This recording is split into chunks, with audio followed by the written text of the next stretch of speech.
Her parents, Ferdinand and Isabella, were the power couple of their day, and she was head over heels in love with her husband, who was known as Philip the Handsome. Life should have been a bed of roses for her, but thanks to her parents, husband, and even her son, she was known as Joanna the Mad. Let's dig into this.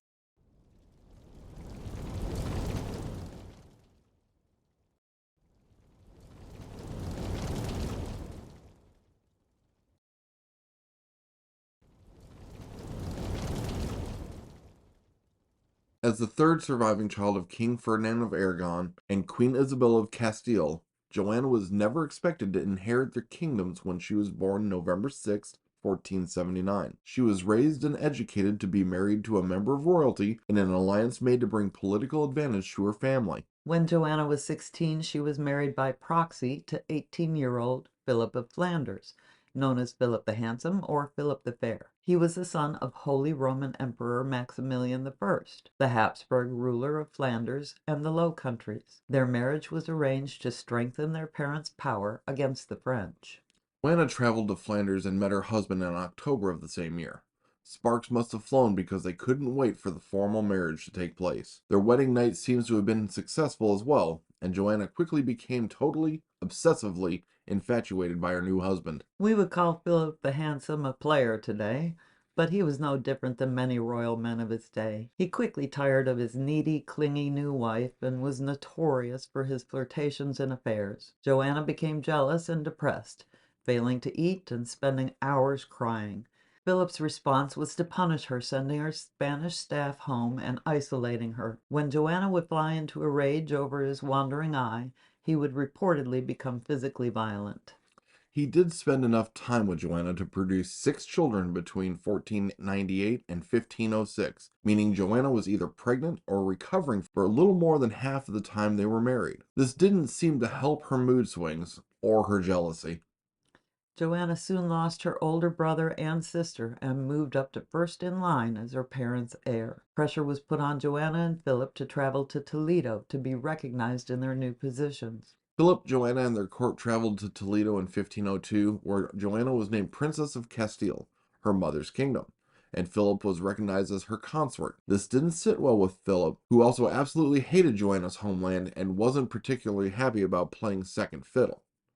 Philip left his pregnant wife with her mother and took his court back to Flanders, where he held all the power and could get much needed break from his wife. Joanna didn't respond well to being abandoned, and Isabella didn't handle Joanna's misery well, making everyone except Philip even more miserable. Joanna shut herself in her room, crying constantly and refusing to eat. Her mother, Isabella, tried everything, including physical punishments, to get Joanna to just snap out of it. Fortunately, Joanna gave birth to a healthy son. She wanted to return to Philip immediately, but her parents forbade it, and Joanna snapped.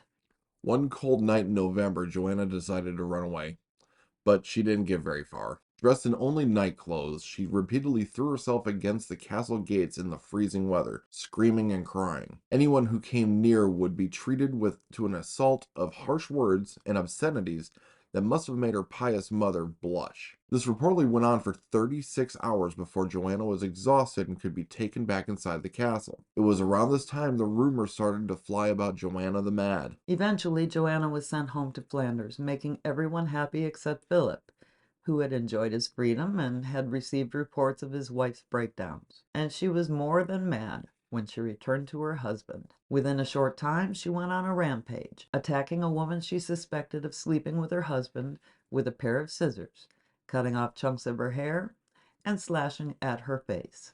Philip had Joanna locked up in their palace and reportedly physically mistreated her. But Joanna was totally and desperately devoted to him and would not even hear a word against him, while he called her the Terror and told everyone she was crazy. In 1504, Isabella died, and the loss of her powerful mother and pressure of filling her shoes hit Joanna hard. Her husband and father fought over who should rule with her, making things even worse. Philip kept Joanna confined so he could deal with her father and her kingdom as he saw fit. By July of 1506, the fighting was over, and Philip was allowed to rule Castile for Joanna. But then on September 25th of 1506, her beloved Philip died after a 5-day illness. It was probably typhoid fever, but many thought Joanna's father had him poisoned.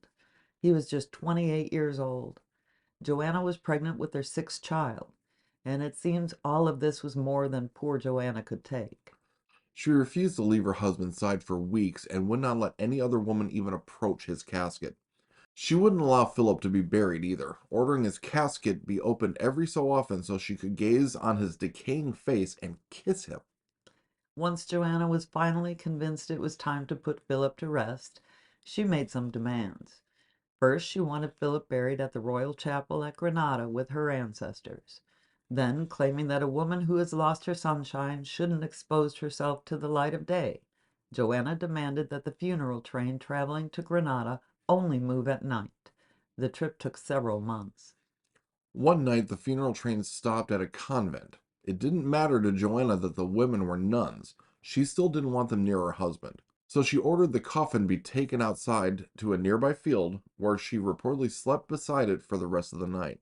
There were reports that she routinely slept next to the coffin and it had been brought to the table when she ate for years before it was buried. A monk had told Joanna that Philip would come back to life, and back to her, after 15 years.